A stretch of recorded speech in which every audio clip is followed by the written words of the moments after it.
অনেক দিন ধরেই ভাবছিলাম যে যাব পুজো দিতে, কিন্তু যাওয়া হয়ে উঠছিল না। কারণ একজনের হয় তো আরেকজনের হয় না। মানে তোমাদের দাদা ভাইয়ের হয়, ওর ছুটি থাকে বা ও কোনোদিন স্কুল গেল না, কিন্তু আমার মেয়ের হয় না।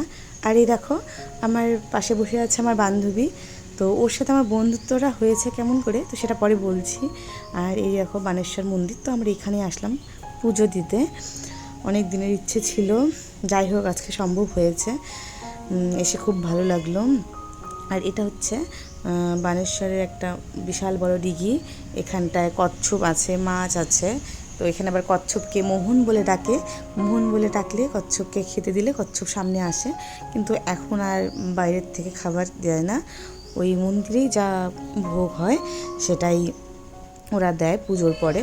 কিন্তু বাইরের থেকে কোনো খাবার এখানটায় দিতে দেয় না, বারণ করে দিয়েছে।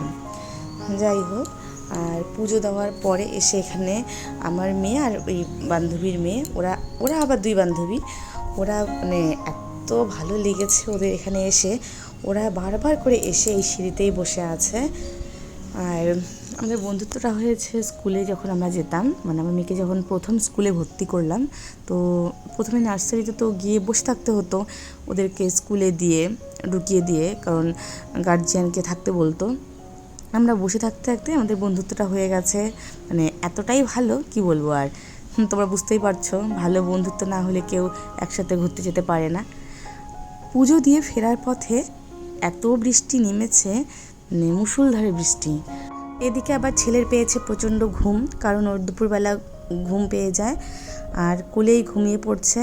আমি এতবার করে মানে ওকে জাগিয়ে রাখার চেষ্টা করছিলাম যে যাতে বাড়িতে গেলে একটু খাইয়ে দিব ভাত, তারপরে ঘুমিয়ে পড়বে, কিন্তু আর রাখতে পারলাম না। যাই হোক, বাচ্চা মানুষ ঘুমিয়েই পড়েছে।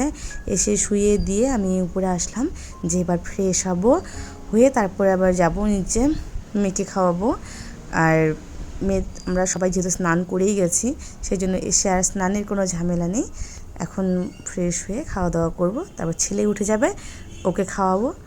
তো চলো, আজকে এই ভিডিওটা তোমাদের কেমন লাগলো অবশ্যই কমেন্ট করে জানিও।